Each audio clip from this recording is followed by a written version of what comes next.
மோடி மூன்றாவது முறை ஆட்சி அமைத்தால் அதற்கு தமிழ்நாடு எந்த அளவுக்கு சார் பங்களிப்பு? அண்ணா தமிழ்நாட்டுடைய பங்களிப்பு ரொம்ப பெரிதாக இருக்கும். நீங்க பாருங்கன்னா இன்னைக்கு ஒரே நாள் தேர்தல் பரப்புரையினுடைய கடைசி நாளில் எங்களுடைய 2 பெரிய தலைவர்கள் இங்க இருக்கின்றார்கள், நம்முடைய தமிழ் மண்ணில் இருக்கிறாங்க. தேர்தல் ஆரம்பித்ததும் கூட தமிழகத்துல தான். மோடி ஐயாவை பொறுத்தவரை அவருடைய முதல் பரப்புரையை நீங்க பாத்தீங்க. இன்னைக்கு தேர்தல் முடிவது கூட மோடி ஐயாவை பொறுத்தவரை ஒரு தனிப்பட்ட நிகழ்வா இருக்கு. ஆனா அமித்ஷாஜி அவர்களுடைய கடைசி நிகழ்வு கூட மாடல் கோட் ஆஃப் கான்டக்ட் 6 மணிக்கு வருது. அதற்கு முன்பே அமித்ஷாஜி அவர்கள் தமிழகத்திற்கு வந்துட்டு போயிருக்கிறாங்க. அப்ப 2 தலைவர்களும் கூட தமிழகத்திற்கு எவ்வளவு பெரிய மரியாதை கொடுக்குறாங்க நீங்க பாருங்க. முதல் நாள் இங்க இருக்கிறாங்க, தேர்தலுடைய கடைசி நாள் பரப்புரை நாள் இங்க இருக்கிறாங்க. அதனால் நிச்சயமாக தமிழகத்திலிருந்து தேசிய ஜனநாயக கூட்டணியுடைய பங்களிப்பு மிக அதிக அளவில் இருக்கும் என்கிற நம்பிக்கை எங்களுக்கு இருக்கு.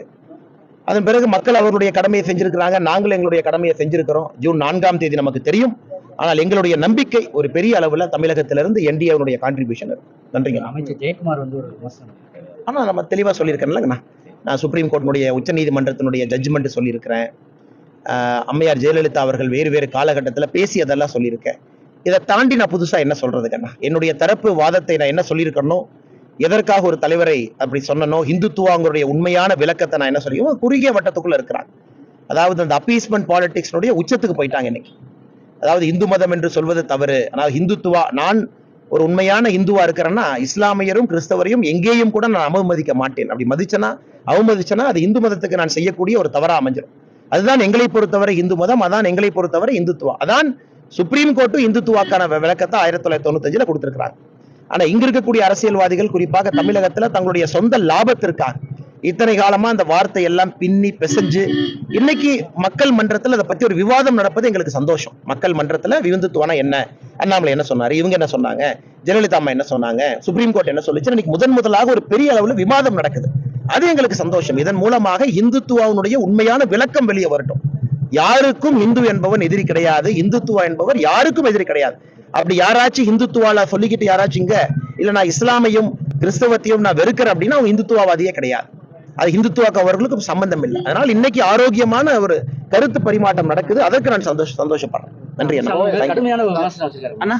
ஜெயக்குமார் விமர்சனம் வைப்பது ஏன்னா அவங்களுக்கு தெரியும் ஜூன் 4க்கு பிறகு அந்த கட்சி எங்க இருக்கு நீங்க பார்க்கத்தானே போறீங்க.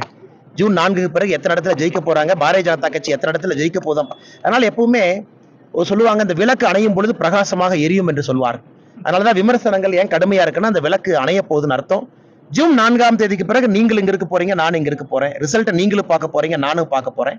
அன்னைக்கு பார்ப்போம் எந்த கட்சி தமிழகத்துல மக்களுடைய மனதை பிடித்திருக்கிறது, எந்த கட்சியினுடைய வளர்ச்சி மிக அதிகமா இருக்குன்னு நீங்க பாப்பீங்க. அதன் பிறகு எல்லாத்துக்கும் தெரியுங்க. மாநில தலைவருங்கிற முறையில கோவையில் உங்களுக்கு வெற்றி வாய்ப்பு எப்படி சார் இருக்கு? நான் ஏற்கனவே சொன்னது போல எங்களுடைய கடமையை செய்திருக்கின்றோம். உறுதியாக நாங்கள் வெற்றி பெறுவோம் என்று நம்புகின்றோம். இங்க தஞ்சாவூர்ல போட்டியிட்ட அண்ணன் கருப்பு முருகானந்தம் அவர்களும் என்னோடு நின்று கொண்டிருக்கின்றார்கள். எங்களுடைய கடமையை செஞ்சிருக்கோம்.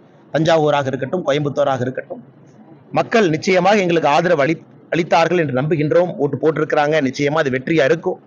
அதனால் அது ஜூன் 4ஆம் தேதி நம்ம பார்ப்போங்கண்ணா. ஆண்டவனுடைய அருள் அது நிச்சயமாக அது நடக்கும். ஏன்னா நாங்க ஏதோ தனிப்பட்ட லாபத்திற்காக எங்கள் வெற்றி என்பது தனிப்பட்ட மனிதனுடைய வெற்றி கிடையாது. தமிழகத்திற்கு உழைக்க வேண்டும், தமிழகத்திற்கு நம்ம பங்களிப்பு இருக்கணும். அது 3வது முறையாக மோடி அவர்கள் வரும் பொழுது தமிழகத்தினுடைய 10 ஆண்டுகள் போல் இல்லாம இந்த முறை அதிக எம்பிக்கள் இருக்கும் பொழுது இன்னும் வேகமாக பணி செய்ய வேண்டும் என்பதற்காகத்தான் அந்த வெற்றி. ஏதோ தனிப்பட்ட முறையில் அந்த வெற்றி என்பது எங்களுடைய இலக்கு கிடையாதுங்க. நன்றி, வணக்கம். செய்திகளை உடனுக்குடன் தெரிந்து கொள்ள உடனே சப்ஸ்கிரைப் பண்ணுங்க.